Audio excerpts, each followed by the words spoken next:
Hey, today we're going to talk about the 7 tips we would have for any newcomer to keto, just starting out. 1 through 7, hitting the big 7. I wish I had these 7 when I started. Number 1. Eat as much as you want. Starting off at least. Why we would say eat as much as you want, a lot of people maybe disagree with this. Just let everything correct itself. Because if you're getting on keto, you're probably on a standard American diet and you're overeating. So if you're just eating a lot of fats, eventually that will just auto-correct. So once you start eating a lot more fat, you'll just be fuller longer. So eventually, your body will adjust so that you'll stop eating as much as you were in the beginning. Yeah, I think it just makes the whole process easier. Just keep your carbs under 20.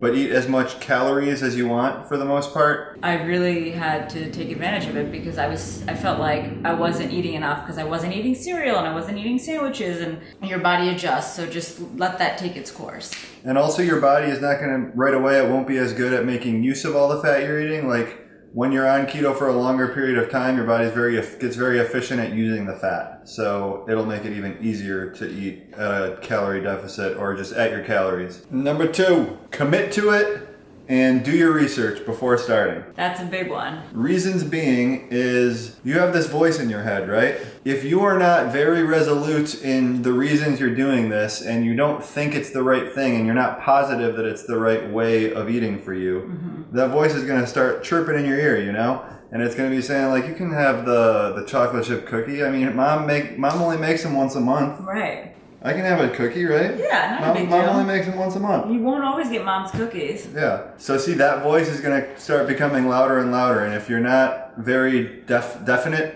in why you're doing this, that can become an issue. My immediate thought is like when I do diets, generally I'm like, okay, when am I going to fit my cheat meal into my diet? Mark it in the calendar. Yeah, I do that off the bat. So, I was like, we should just do it like once a week, or, it was nice to have Matthew because he was like, no, at least for the first 3 months, we should just go strict. And that's what we decided to do. And it was easier to stick to it because I knew at the end of the 3 months, my body would have been adapted at that point.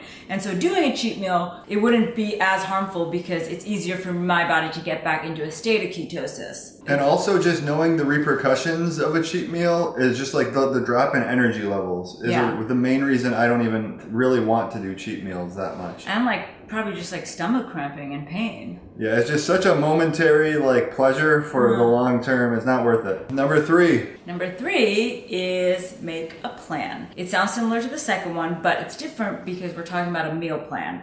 And so if you have stuff prepped, and you can look at our videos because we do meal prepping. Prep video. If you do prepping, it's easier to stay accountable. And once again, all of these 7 starting off rules tie into one another. So for making a plan, if you're meal prepping, you're gonna commit more. You're gonna be more accountable, and so it's just important to know what you're gonna be eating before the week starts. I'm a big fan of when I just start a different way of eating. Like when I start keto, just eating pretty regularly, maybe 5 meals, switch those in and out. Just stick to your basics. You have to go to the grocery store, you only need 10 items or something. It's pretty easy. Yeah. Now we cook different things every single night. We like to get creative. Yeah. But if you just have a set meal plan that you're going to follow, that's probably a good way to go to start. It's easiest. Number 4.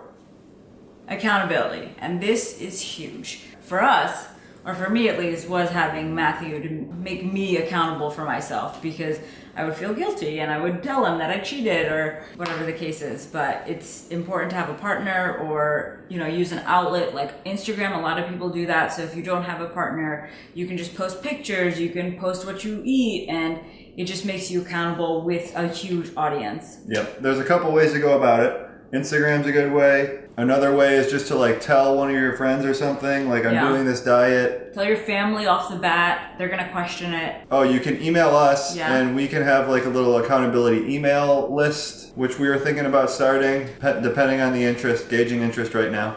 So yeah, you can do that. Get in touch with us. And if you take pictures before, you'll feel more motivated because you want to work out harder. You want to take that next picture and look, leaner and fitter in the next picture. So I mean, just watching your body progress, like looking in the mirror every day, those are things that'll keep you motivated mentally. And that's a huge part of it. Yeah. You also want to be working out. When you start seeing results, it gets addictive too. Yeah, it's exciting. Which is good. Once you get the ball rolling, you just like put in one good hard month and the ball's rolling. You know? Number 5 is know what to expect before starting. Do your research. This also ties into the other ones like they all do.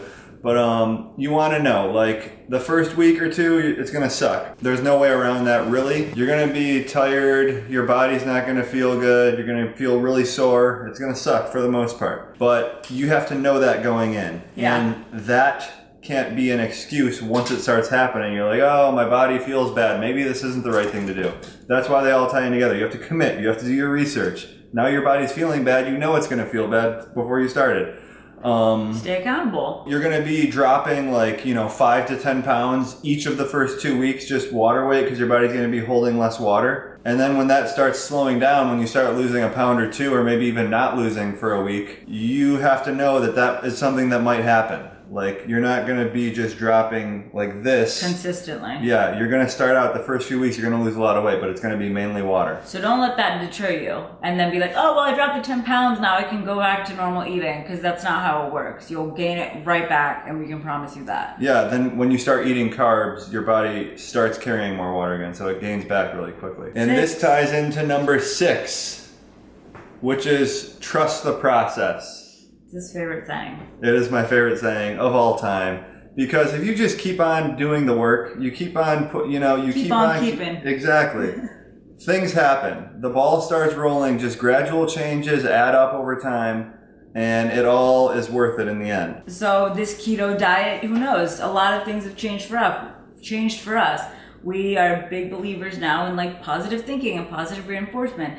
And if you think something's gonna happen, it's gonna happen. So if you tell yourself you can do this, you can stay committed, you can stay accountable, you're gonna do it. Positive self-talk. Absolutely. It's big. Every morning, wake up, tell yourself how great you look, how greater you're gonna look once your body's adapted, and just keep on keeping. Yep. Number 7, learn to cook new things. Not really necessary, but it's the fun part about it. The fun part, in our opinion, is learning to cook new things. A lot of the new things you might want to learn to cook, you can find at our website, because we have a bunch of great recipes. I just think it's kind of fun to oh, I used to always make chocolate chip cookies. How can I make chocolate chip cookies that I can eat without carbs? Right. We have also a lot of links in our recipes that give you ingredients that aren't that expensive. So it's not like going keto means you're going to be spending more on ingredients at all. Mm-hmm. So don't let that deter you also from trying to bake chocolate chip cookies in a different way.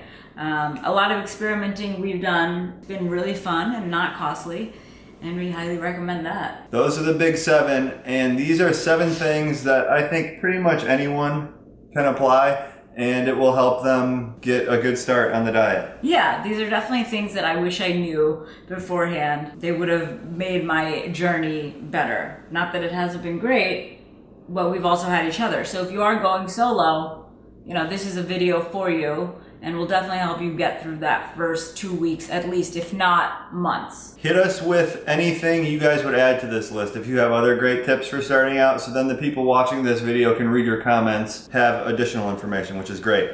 And if you want to partner, email us as well, because we want to keep you accountable, and then we'll update you. We'll let you know what we're eating and what we're snacking on, and then you can keep us accountable. We're just a big community. We're the keto community. Yeah, it's ketoconnect@gmail.com is our email. Subscribe to our channel. Check out our other videos. We got a lot of great stuff like this. We have some cooking videos if you want to learn how to cook for step 7. Just check out our other stuff. Check out our recipes.